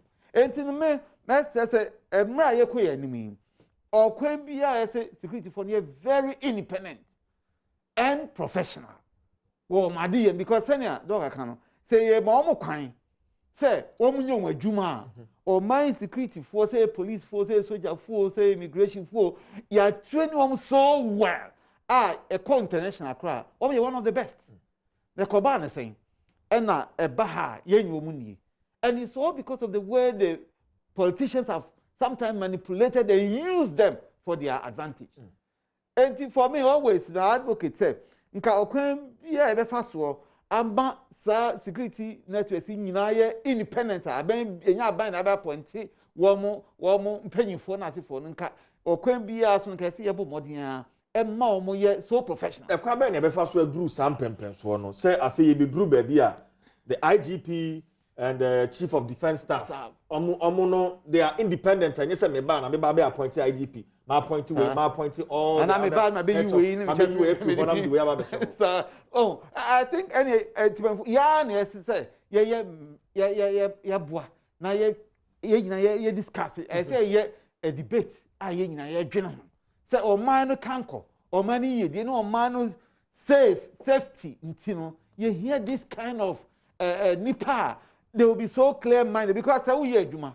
Now we say, "Hey, Niami ye, watchna, we send and this what threatening be me. Omuba, won't be media." And then I say, "We are professional. We will do a person, but we Juma security so who here. And I say we are. To me any. And the humbi now I shall be the more neither so to me a yono. Woman to me here because of the political manipulation, the political threats. I was system no more. Say ye no free wa. We say oh my nka ye o member pa your professionals are. Ye can the safety of the nation. Say your kon soldier o metimi akon age o man a. Ye o member o metimi. A police force wa you well trained for o metimi secure my safety. Na emo bi say jai wo mo politician for no dia. Ni a umbe ya no mbusu a omo ye. Enti the way forward ne say as I see it to be a dream for Fruby about security. And election time all the time. Near nipa because obi nipa. No be any parent. One say, "What dream wow security? Wow dream wow Juma? What dream you know ma?" I mean, we nipa say will be threaten that security. Bahamis also obetomre. Na no na ya akoba say bi wo ho a wo ntimi nyina pinkin. Okay. Eshade so me maybe a phone lines no enche bia but ye these four components musa doc controversies doc member ho ma men kinkan o Facebook comments kakra ayensa akanda na owusu OPD also sharing live from Sunyani say the NDC party and JDM knew they have already lost the election in advance. That is why they are creating chaos and violence at the registration centers. So also or they Abba, I don't know, Ahmed, AH. I'll say any reasonable Ghanaian should go and register. I'll say any reasonable Ghanaian should go and register so that come 7 December, we can kick out Nnawotwe and his criminal group out of power.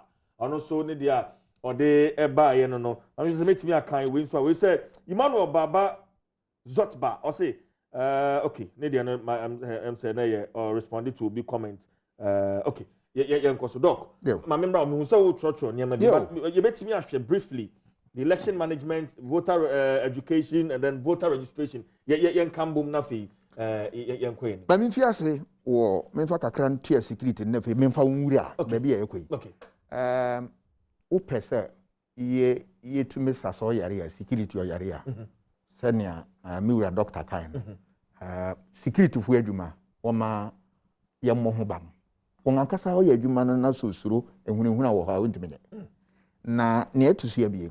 Uko baby to say Cambodia or bibi of election ethics a party for ni abang wotena se na won ahye mere bia ma won ho na wo hye mere na o se yare nyese yinyina obia etintim nga kire won ho obia etintim so akọ nti se ukotwe otuo o ma ba so wo baby pe ukura wo mere wa na vigilante yankotena se debi ana metese achia ne muye ubetume kesi ye mpese ye beye ye kesi ye beye o ka sa asam ye mpese ye beye hwe bra ogia na fi ase show party fon na akufu adu 2 milika ko parliament de mirakoto wo vigilante e say wo kura won party fo na ye vigilante fo efe won aba aye poma tenten ama o say ubetie president na kasa o say memma mo ho kwan say NDC MPP mo ntena ase na mo nwen sa ade na mo mocha mo beba na mo parliament mi kura mra ne da ho mo be ye enye no de abatumi odia ni fi ase hye yen no yen hu ye kesi ye be ye security ye kesi ye pese o ma aye adwuma be ye se biribi beba te se o menyi getum se ya ma ban appoint wo yen ankasa ye be yiyi ye be fo kwan bi ye wonuma horo a wotumi ye public service commission ya ba na adwuma obetumi agina wa so nso a kire wo ayi nipa wo be di wo be appointed angrofo ya adwuma hwe me call Massachusetts na ye ne mayor American embassy no ma yen opportunity ne yakwai na osi yan hwese na America politics ya adwuma me bo ngaba so was ad na wakwai ye nipa am say do nwotwe the whole world Africa ye for Ghana sabe menkwa na mkwai na ye ko no wode yankwa America be bia wo ye politics no wo hwese yan hwe na yensu ya bibi wom na yen fa nkobo ya man ye ko hat wo friend Massachusetts baby na wo kire yen yebisa mayor no wo ho ne say positive also me ana me fa me police fo you na me no na ye adwuma na ma me na me fa no yo panin onu nso fa ne nkrofo ye adwuma dem say ma se mu ye de papa na mo fa mu amutum also you na nti wa ya wunti etia won nti o se de bi me ye professional me ye ma adwuma na wo ye adwuma no ma eye de eto de bi kura afi no rekwa adwuma rekwa wi a wo frɛ won a wo mantem wo se momra momekan yen bone nkyere yen you one won hia wo ye party momekan yen bone nkyere yen na you na yehu baabi a ye mrew baabi ye den ne nhwem na wo ye won adwuma fefefe ye betuma ye se ekesi ye pese ye ya ye betuma hwe examples ma mentu a so na menkomanim na bribia no aya na party fo ne aban ngrofo won sa wo police adwuma motodo enu nti ema police fo won ahoden yam eba fom obetuma ye adwuma no ye ma wo kwan yenko yen anim eye niama na wo kan election management wo hwa abatu nyinara ebeko enko ebegu enwuo ejina election management na hina na okura asaden make election management and ya mekira asene se won a wo tuso abatu na akwa hwe na efa ne kwan so na efa ne ntamba furia ya abatu commission na adwuma ne enu nti obekira odin enu nti obebo dawuru obebu register obi mehwe ono dano woto aba no odi inki beko odi beye se na adwumani nti bra ye nto abaye wo rehwe na enwum oye okire odin so oye ni ye eho ne yehwe na wafi asema akan ye kire odin dan na aba wo ho o nsema aba wo ho ye kan wa ye onye ya ye nkan kire no no nye election management wodu baby a etiso obuye register no na party fu behwe oye so beye oye neteden wo ka ho asem efe akakra ne ekoto aba no yenhwe security of electoral material is security material say na enfi obi nsa nkopue wo bi den ne ho niam watoto ne niam nyina aka de chen ananansa watumi din ink ene niam akọ ba bi iPack nkitawudi akoso iPack levels so hu hia me pa I don't know eno so baba ɛno nso bɛba na abato me what was my announce me phone lines no na fe 030221170124 030221170124 na afei ode adwenche aba 030221170124 na ofra low red TV no ana radio no na yentimi ente wonka eyie doc ohwe abato commissioner saa ne me nyina yesi ebisa na mako ai wachire odinga na oye odi inke kwa na oye ana ohwe saa ne me na ipac obue wa ha efisa apa na ye oba electoral commission wo no so babu anama na ye na adwuma edunti abato commission ni nyuma ye nyina etesa ipac nso ka ho bi na ochire na adwene yenka ehu se onhye abato commission dabi na mu ochire na adwene abato commission wo chire wa adwene chire na owone ma huru abia susu dua na ye biesa odi susu ohwe se in terms of cost ade na wo kan ebe ye ka manana odi ntimi ntia obeto wa atama chire ne atusu abiem ohwe se ade na wo kan efa mra kwan so emfa mra kwan so obeto wa chire ade na oka no ne atusu abiesa is it practical say can ebetumi say ebe ye ho mikese meya metima ye na mfaso bi beba ho ohwe sa anyama bi ese no di susu nti etore bi a wutumi ka asam kira abato commission also wentie me David ode ni susu dia no to ho no enya dia so tie nti wato achene na eno na wode ye na adwuma no nti management obeya kosi bra woto abadan woto aban okonsra doc besa ba ohobio na Dr. Penzo aba na nabo so ewola nebo so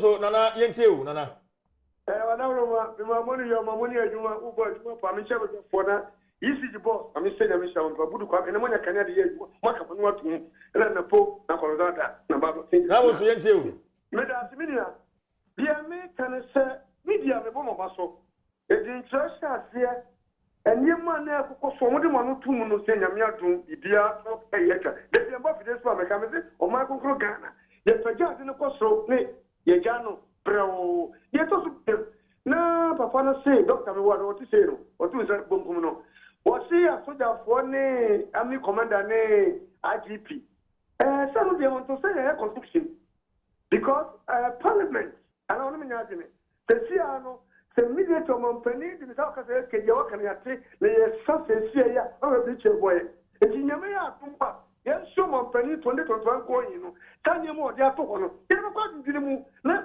eya ye nyina just no ma konkro Ghana ye timi akwa nim o de se won ebo nsu me da say me fa yaw e wo kwasema ya wotemi ka me wakwa aba chief na wa bomu to say na ga do me ho ya yaw yentie o me da say chief me am pedi for no so ache o ma bo o mo ho mode pa ma na echechi mu no ekoye chief ye kan say in fact abato mu nsam ne de enka na Ghana for ina ni da so ne say 1992 ebesi media sabe apala kwante ansia wenya no ye antekito ansia bi onu wote but after after election nanga sa ye kono o hwedi troi pa ye troya bini abema sa wukọ adwuma ko district na wukọ hwe ni pa about them plan except ya eledi wo mo an ya sa wo mo ye foreigner to me ameno wo ka say ye friend wo pa ya me yere ene me ma me no wo mo ina akọ mi kroma ye kọtro ye di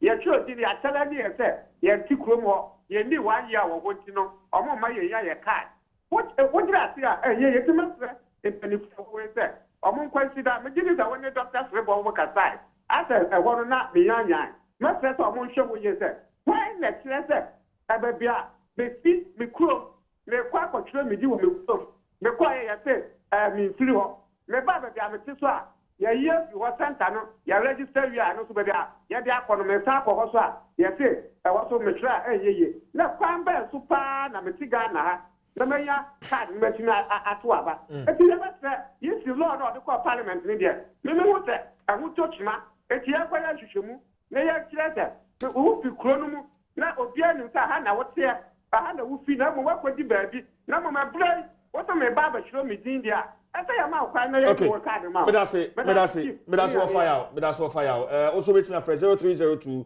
21170124 030221170124 my member Dr. Santi Kwan na onwie so when we are mako Dr. Peduma ba also nti wo hwɛ election management na abato ne ho akwan nyina na ade ehu hia fa da woto to aba no election phase inki etisi ehu se adu yehu se abato akrachefo wote wo ye won adwuma mfiri ye adwuma ne abia erekofo mo afre wode foforo aba ne ho niama ye adwuma kese na saa niama nyina no wo ye no wonyammoa ansa na wo be ye no ewo ipac wo bua wom tutu akon niama ni bi wo ho nso a abato commission no ono ya na o ye na ade nti wototo saa niama ni nyina nti owie nso a efe wo keka max ni nyina amese max vote ni nyina aboma na odi abetu gwa oyi na odi nkunim oyi na wanni nkunim aka na asem okọ owie a eti asem osom the post election phase obi o se menti me ho ase saa de we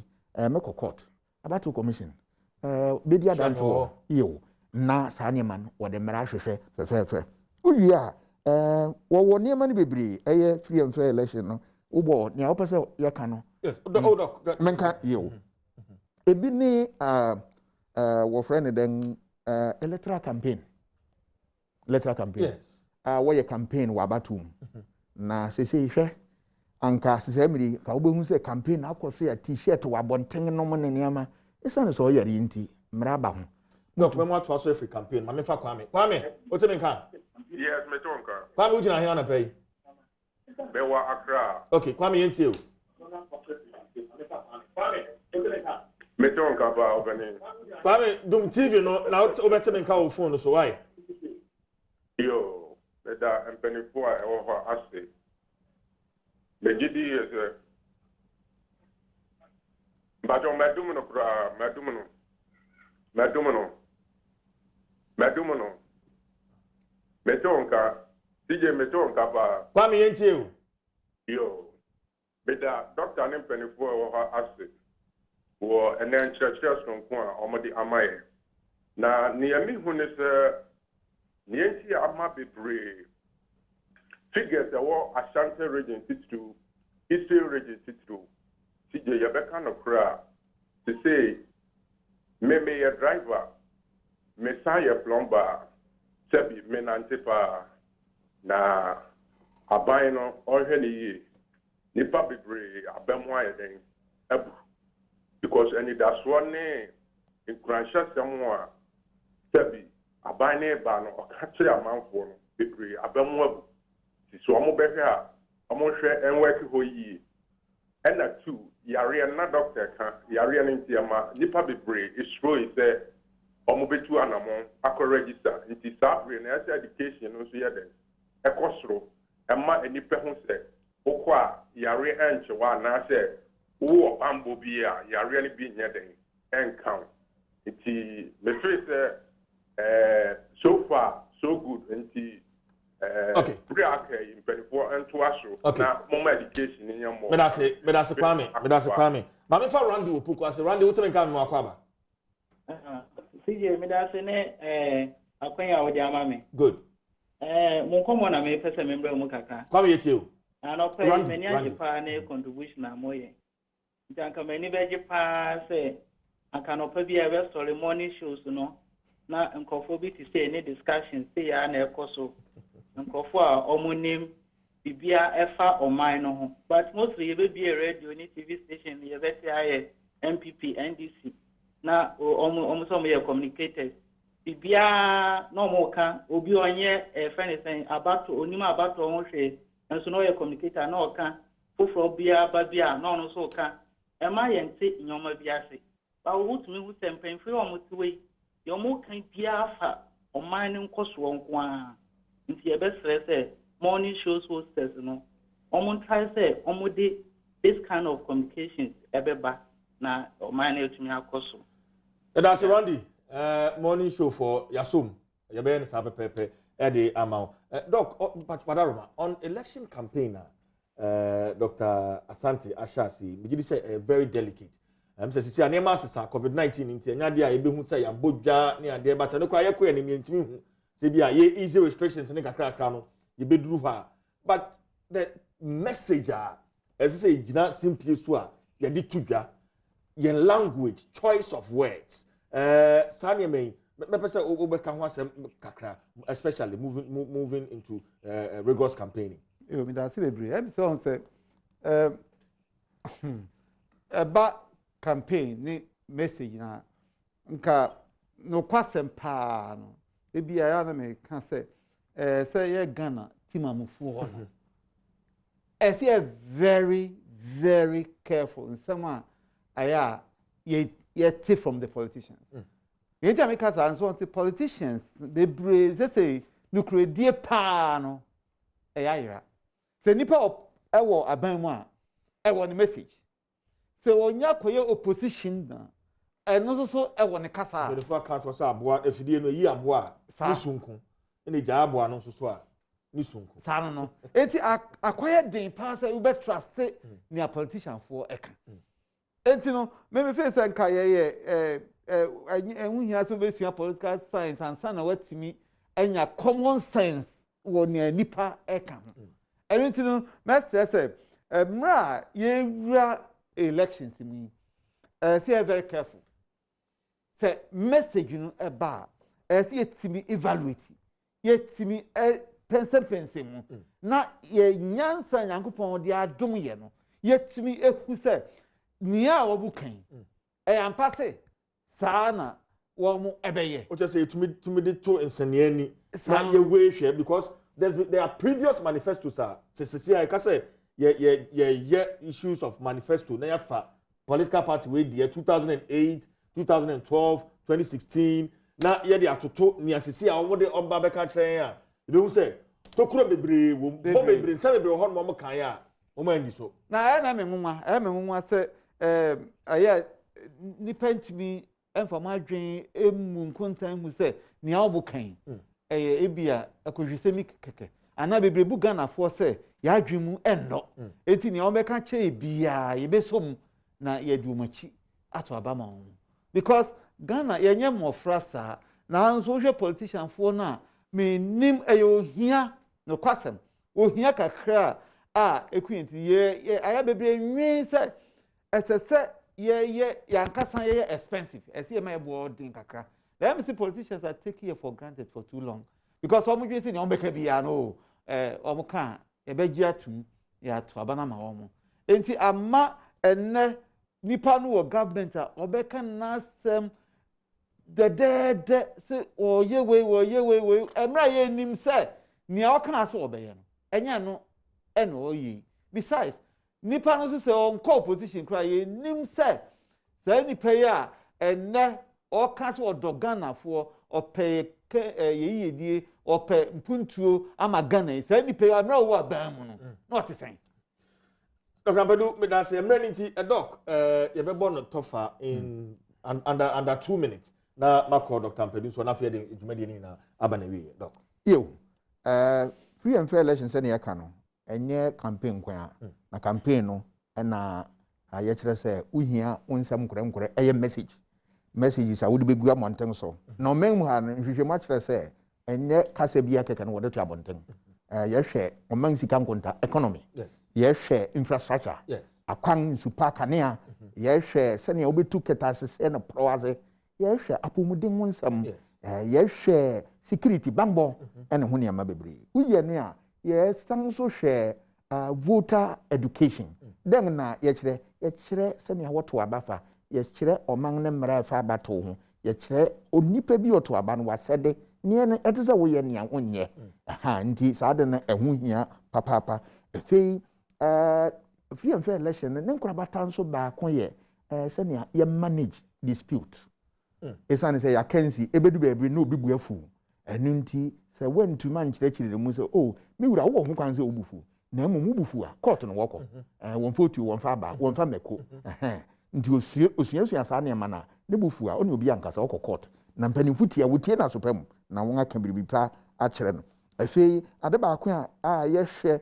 enso eye oman ne mra ewa bato ho ye koto ababibi a se na ye koye ne ayepe da bi o ye wo mra wotumi ka kire o se emmen ha nyina ha ni nyina abato commission wo mra bebre na sa dawuru no etese abato commission ebo kire na ade ba ko nso ye wo abato a ehu hia papa na se uma education wo kyerɛkyerɛ nkurɔfo nsɛm wo kyerɛ wɔn nse ya kansi ɔbaako na obedi nkunim na wɔn aka bedi nkuku ɛno nti wodi nkunim a ne obedi nkuku no onye ni nkuku ntum na ɔmmɔ ne wadi nkunim na ba so accept defeat and abide by the rules of the game ɛyɛ ade ɛho hia paa doc me da say okapedu sima na fe fadumadi no yo da same say kakra me meka towards free and fair elections no say electoral commission be very firm when adwuma wo yi wonim say oman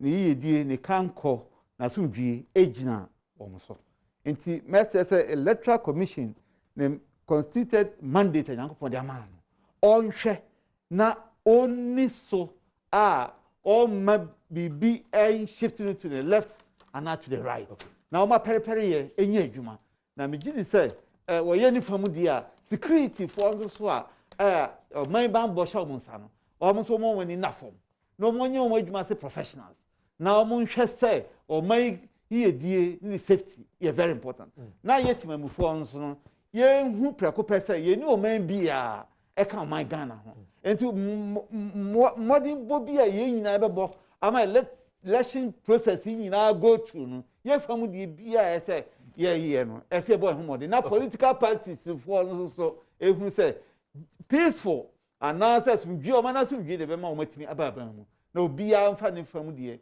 onye ne famu die ma o man no ye nkoso enti asam na wie ye no adwuma no ye nyina ye adwuma amanyofo abato adwuma yekuo banbofo na me de obi no say ye Ghana adehye no ye nyina yasodie say ye behwe say abato a eda ye nimu no ebe ye asomdwe nti ye hye ne so saa na ye ntu ho anamo mamenda mempanifo ase say on babeka ye ho Dr.